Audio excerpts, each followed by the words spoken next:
Welcome back, folks. Now, I have to say I'm incredibly proud to join the ranks of the incredibly famous and beautiful award show hosts.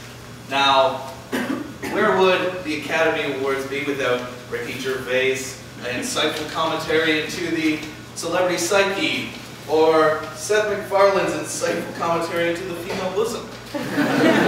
Now, it's safe to say that none of you would even be here if it weren't for the talent and bravado of award show hosts, which I proved myself in.